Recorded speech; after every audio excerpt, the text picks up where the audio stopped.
माताएं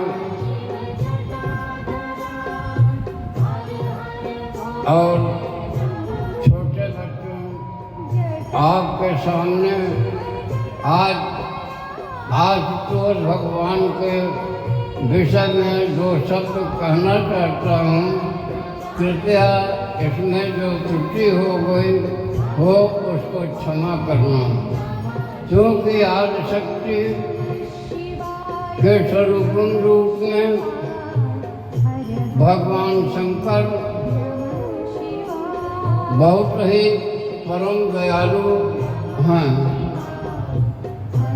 क्योंकि ऋग्वेद, यजुर्वेद, सामवेद और अथर्ववेद चारों वेद जब इनकी महिमा का पार नहीं पा सकते तो मुझ जैसे मूर्ख आदमी उनकी महिमा का गान, उनकी महिमा का विस्तार और उनके निरूपण भक्तियों को कैसे कर सकता हूँ।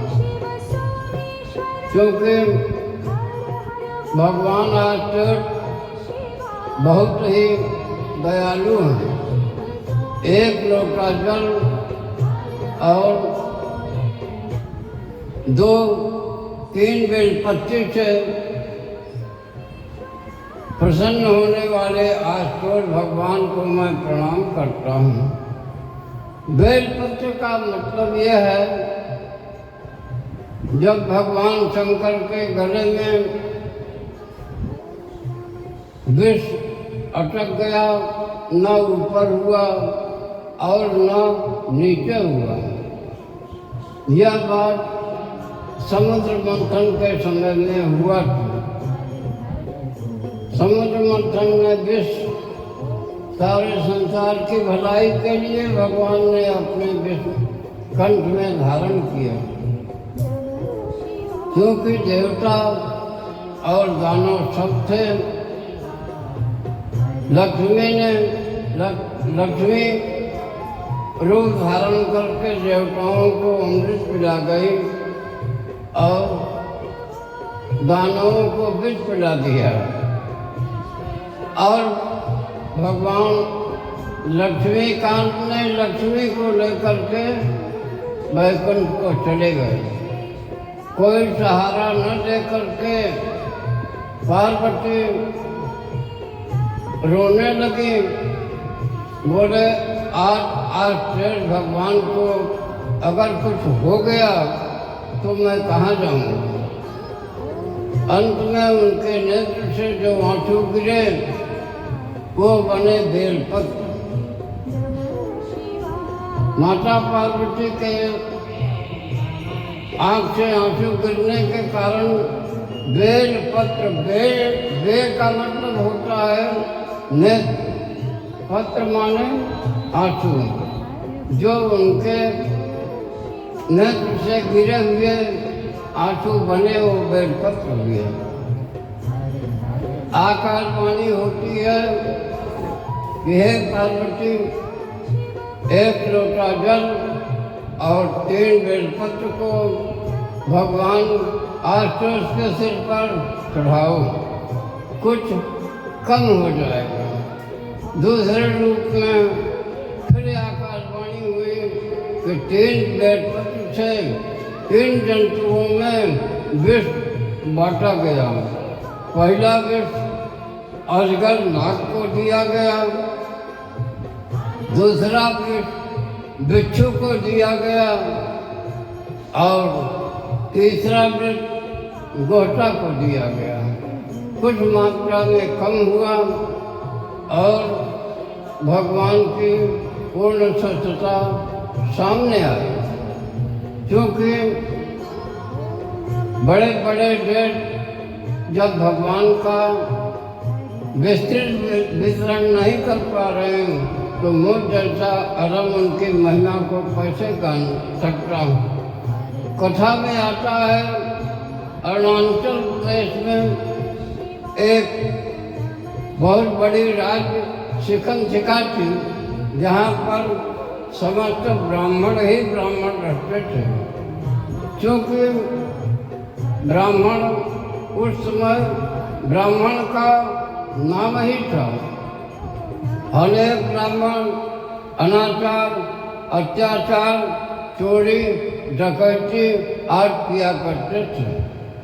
उसमें एक ब्राह्मण थे जिनका नाम क्रोध था। वह बहुत ही अत्याचारी, घमंडी और वेश्यागमन करने वाले थे। लूटते पाटते जिंदगी उनकी खत्म हो गई। तब उनकी पत्नी चंचला अपने बच्चों को लेकर के रहने लगी। एक दिन अकस्मात उस गांव में बहुत बड़ा मेला लगा। उस मेले में महान प्रकांड विद्वान आकर के पोथी वाचन कर रहे थे। देखते देखते एक पंडित ने कहा कि जो स्त्री पद के प्रति दुराचरण करती है और नाना प्रकार के कर्म भोगियों को छोड़ करके लिप्त रहती है, उसको नरक में जाकर के बहुत बड़ा कष्ट भोगना पड़ता था। मेला समाप्त होने के बाद वह चंचला वेद व्यास जो वेद पढ़ रहे थे उनके सामने जाकर के रोने लगी। उसने कहा, महाराज, मैंने अपने जीवन में नाना प्रकार के अत्याचार अनाचार किए, मुझ जैसा पापी इस संसार में कोई नहीं। व्यास महाराज ने कहा, ठीक है, गलती सबसे होती है, गलती होने पर उसको क्षमा के रूप में मानना ही मनुष्य का कर्म है। तुम 7 दिन तक मेरे पास रहो, स्नान करने के बाद शिव पुराण पढ़ो। उसने कहा, महाराज, शिव पुराण में नियमित ढंग से रोजाना पढ़ूंगी। अंत में स्नान ध्यान करने के बाद वो महाराज के सामने बैठ करके करवट धो करके शिव पुराण सुनने लगे। सुनते सुनते सुनते सुनते उसका मन निर्मल हो गया। अब वह अंत समय में भगवान शंकर का ध्यान करते हुए स्वर्गलोक में गई और इतनी विचित्र हो गई कि माँ पार्वती ने उसको अपना सहेली बना दिया। सहेली और पार्वती नित्य प्रतिदिन भगवान शंकर के ध्यान में लीन हो गए। अंत में चंचला ने उदास मन होकर के बैठी थी। माता पार्वती उसके पास आकर के कहती हैं कि हे सखी, आज तुम्हारे उदासी का क्या कारण है? चंचला कहती है, हे सखी, मेरे पति अत्याचार, अनाचार, चोरी, डकैती, नाना प्रकार के अति दुष्कर्म करते थे, जिसके कारण उन्हें ब्रह्म हत्या लगने के बाद वो राक्षस हो गए। इस समय वह विंध्याचल पर्वत पर हवा खाकर रह रहे हैं। कभी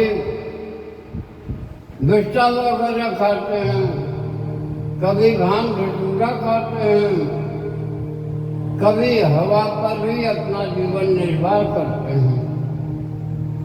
फिर सके उनके उद्धार का कोई अगर उपाय हो तो आप कृपा करके यह बतलाइए। पार्वती ने कहा, भगवान शंकर की आराधना और शिव पुराण के सुनने से उनकी मुक्ति हो जाएगी। अब